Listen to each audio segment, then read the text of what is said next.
Welcome back, ladies and gentlemen, to another episode. I'm your host, B, and today we're talking about the phenomenon, the trend that's going on nowadays with women wanting to just be a rich auntie, women not wanting to have children, and the celebrity impact that that's having on average everyday women with not wanting to reproduce. Let's take a deeper look into Diana Ross' daughter and see what she's talking about, and then we'll come back and have a conversation. The 52-year-old childless woman. I want to say to the people who think that a woman's worth is measured in her baby count, I mean, shout out to all the amazing mothers, but the childless women have been mothering the world and elevating culture as aunties, godmothers, teachers, mentors, sisters, and friends, and the list goes on. And you do not need to push out a baby to help push humanity forward. Amen to that. Thank you so much, Tracy Ellis Ross. I did want kids, and the window of desire has closed. Okay. I bet you I could still have kids if I wanted. I'm 49. I don't know that I want that. Although, I don't know, if I met someone and fell madly in love. 50 feel when you say it, when it comes out of your mouth? It feels like this. Yes! I'm very excited about it. I have always loved getting older. Yeah. Like, I really have. There's certain things that are really, really strange. Yeah. I am in perimenopause, and hot flashes come up like a personal summer just enters from the inside.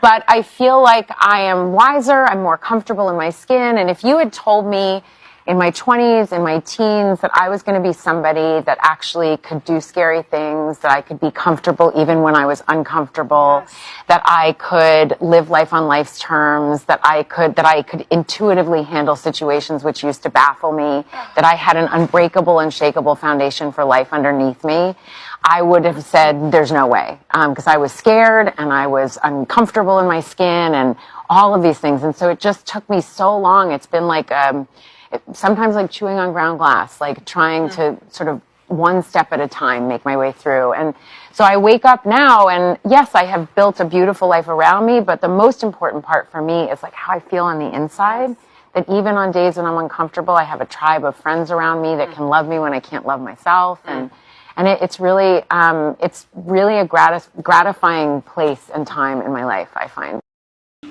Okay, so let's talk about it, y'all. First off, I want to start off by saying I'm not an ageist. I don't have any smoke for women getting older. I'm not here to bash women for aging. It's a blessing to age, because if you don't age, you're dead. So this isn't about that. This conversation is about the like trendy jump on the bandwagon. I'm gonna follow what everybody else saying and doing, and I want to chase money and vacations and a lifestyle as opposed to doing what God put us here to do. Now, as a career woman myself, I can keep it real with y'all. Now, I did have my family before I got my career, so I'm not knocking women for wanting to make their money. The problem I think we're seeing is once women get their money, they get the big head, they have an ego, they want to knock their man, especially if they man not making more than them. In my case, my husband always made more money than me until I got my career.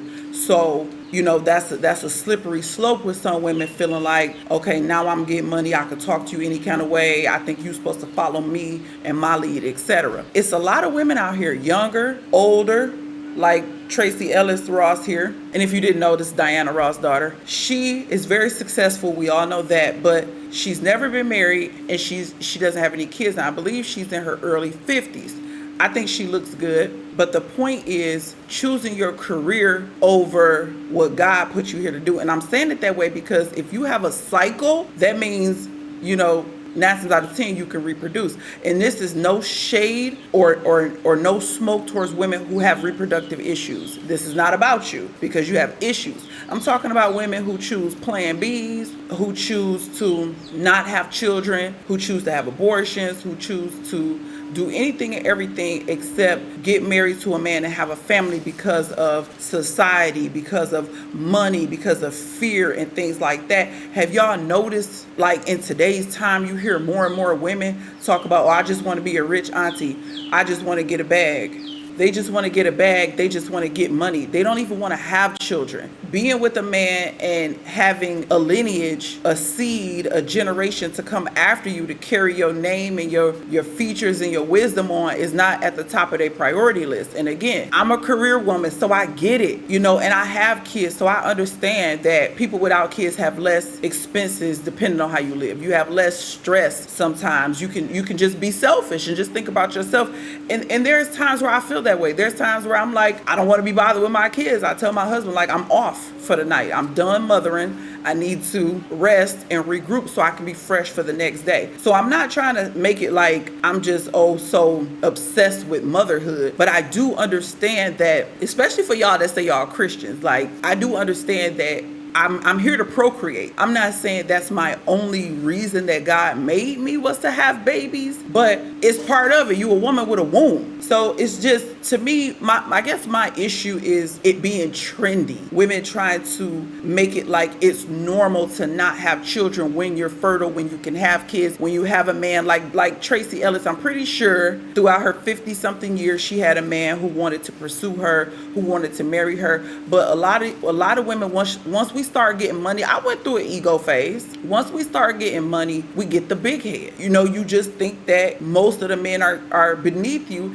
and the few that you do feel like you want or you could be with, they probably not interested in you, hence why you're single. Or I'm choosing a single life. I'm choosing not to have children. And I know there's some people who know young, they do not want to have children. But I'm noticing the trendiness of it. The people that want to flex. And again, I'm not trying to say that I'm better than anyone because I'm married with children, and you're not better than me because you chose a career and to not have children. It's not about anybody being better than anybody. It's about, you are a woman with a womb. There's women who can't have children. Why would you not have children just for a career? You can do both. Plenty of women have done both. Me, myself, I did both. I got married at 19. I didn't get my career until I was 27. I didn't have my license and start making money till 27. So you can definitely do both. I had to figure out what I wanted to do with my life and all of that, but I was already married. And I'm not saying you need to get married at 19 like I did. I know that's young to be married, depending on who you're talking to. But I'm just saying the whole rich auntie, I just want to be about my career. Sometimes we look at the now, but you got to think about when you get older. We're not going to all stay in our 20s and 30s, right? We wish, but it just don't work out that way.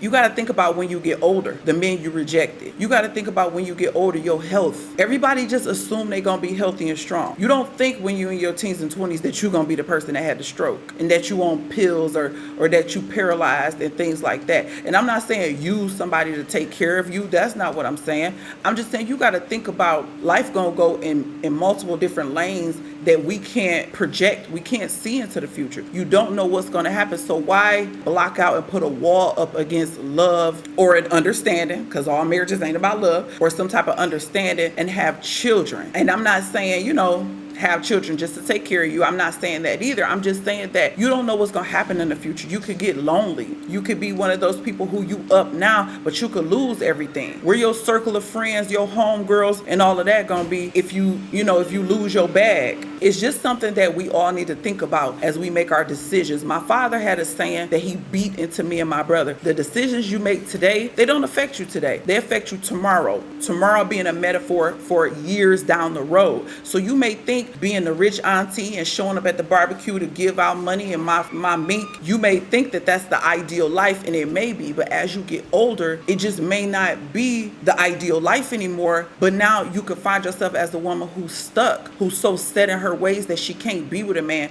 she can't get along with a man. You may not be as attractive. You could have something happen to you and you don't look as fine as you did in your 40s once you get in your 50s or 60s, as far as waiting to that age. Let me use my father, whom I love dearly, as an example. My father was a high value man. Most women found him attractive. He made six figures for, I want to say maybe a decade or so. I don't know. He had a good 9-to-5, and his side hustle was real estate. He taught it to me and my brother to this day. We've been dealing in real estate as a trio. But let me tell you something my father didn't do. Just to let you know, I'm not just beating up on women. My father never got married. My father is 64. He wants to be married. But all the women who thought he was the ish back in the day, they don't want to be married now. They in their 60s 60s and 70s. They don't care about it now. When they cared about it, he wasn't available for it. And he is no longer a high value man. His 9-to-5 days, that career is over. He's just doing his real estate and his construction business, which he's doing well for himself, but he ain't getting it the way he was getting it before. He ain't in the fancy suits. He ain't in the Benz no more. So the women are gone. So I'm using that as an example to say you can be up, but you can also be down. And if you don't build a foundation with someone before you get up, once you get down, people are not going to be there. Y'all know how people are. So my father right now, when he needs things, he calls me as far as stuff that you would ask your woman to do, administrative tasks, or even just to talk. And I don't mind, but I've noticed it. I've noticed like my father needs a wife, but he's so picky. He's so set in his ways. A woman who be willing to be with him, he think he's too good for her. It's just something for our people to think about as we make these decisions as if we have more than one life. You only get one life, and we need to make our decisions wisely and stop being so selfish. I know it's hard. You getting your money and you like, I had my dreams as things that I wanted to do, because myself, same way. I grew up like this and I want to do this and I'm getting money, but you still need to remember you may not always get money.